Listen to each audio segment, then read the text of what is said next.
Ever wondered why iPhones aren't made in the US? It's Apple's biggest market, right? So why are your iPhones coming from China or India? In 2025, Donald Trump wasn't happy about that. When Apple said it was shifting iPhone production from China to India, Trump said, "We don't want made in India iPhones sold in the US. Build them here." And I had a little problem with Tim Cook yesterday. I said to him, "Tim, you're my friend. I treated you very good. You're coming in with $500 billion, but now I hear you're building all over India. I don't want you building in India." Sounds patriotic, but if Apple actually did that, it would be a disaster. Today, we delve into the intricate reasons behind why moving iPhone production from Asia to the United States is nearly impossible. Let's look at it one by one. First is the cost. An iPhone assembly line worker in India earns around 24,000 rupees a month. In the US, Apple would need to pay over 83,000 rupees just to meet minimum wage.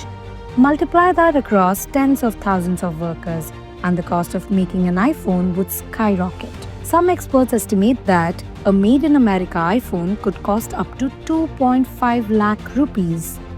Second, scale and skills. India produces about 40 million iPhones a year. China handles even more, whereas the US has 0 large-scale Apple assembly plants. Tim Cook himself once said, "In China, you could fill football fields with tooling engineers. In the US, you might not even fill a room." Apple's supply chain is global. That's because most of the high-value parts, like the chip, screen, and camera, are made in countries like Taiwan, Japan, and South Korea. India's role is mainly putting all those parts together. But in trade data, the entire phone's value, that is 83,000 rupees, gets counted as an Indian export, even though 95% of that money goes to suppliers in other countries. India only adds about 2,500 rupees worth of actual value during assembly, which is why Apple expanded in India, partnering with Tata and Foxconn, setting up plants in Hosur, Bengaluru, and Telangana.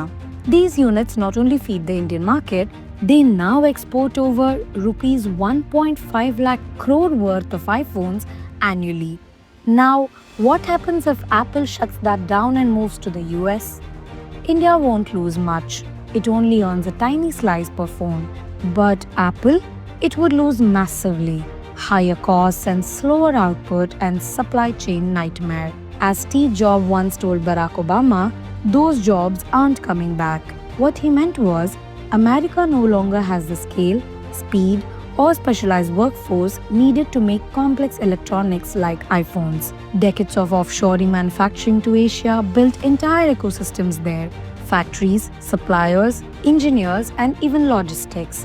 Rebuilding all of that in the US would take years and cost billions. More than a decade later, that still holds true. So while Trump might want a made in America iPhone, it's Asia, particularly India, that's keeping Apple's global engine running.